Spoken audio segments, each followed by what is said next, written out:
qu'a apporté mai 68.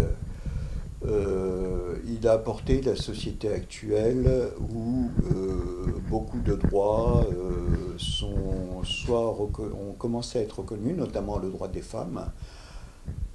À l'époque, le mouvement, le MLF, Mouvement de libération de la femme, hein, je crois que le MLF a pris son essor à partir de mai 68 et je crois qu'il a abouti à un commencement de libération de la femme immédiat. Et je crois que ce mouvement a continué. Les politiques l'ont repris à leur compte, hein. Ça a été incontestablement le droit des femmes a commencé à cette époque-là.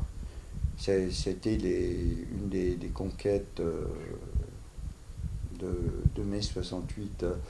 Il y a la liberté de la radio.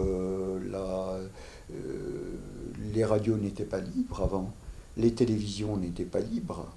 Il faut bien se rappeler que derrière le commentateur qui présentait le journal télévisé, il y avait le déchireur de dépêches qui était là et qui disait bon, c'est là, non, et puis il tendait, il faisait le tri, et il le passait au présentateur du journal et il déchirait les autres dépêches. Et c'est en 68 qu'un déchireur de dépêches a montré l'envers du décor en montrant la caméra en train de le filmer, en train de déchirer les dépêches. On ne le voyait pas à l'écran. Et il disait voilà, je suis payé pour trier et déchirer les dépêches comme ça.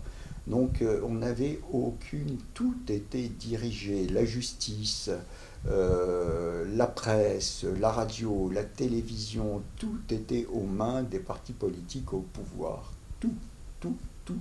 Ce qui était moyen d'expression, moyen de gouvernement, l'administration, tout. Je crois que déjà la décentralisation aujourd'hui, ça paraît la décentralisation qui a été effectuée en France. Si on en avait parlé avant 68, on aurait dit qu'il s'agissait d'un roman de science-fiction. Oui, c'est de la futurologie ou un truc comme ça. Mai 68 a apporté beaucoup de choses qui, à leur tour, elles-mêmes, ont apporté pas mal de choses à la société. Et celle-ci a évolué, je crois, durablement dans le sens d'une certaine tolérance, de liberté, de l'éducation, de l'expression. On a beaucoup gagné de ce côté-là.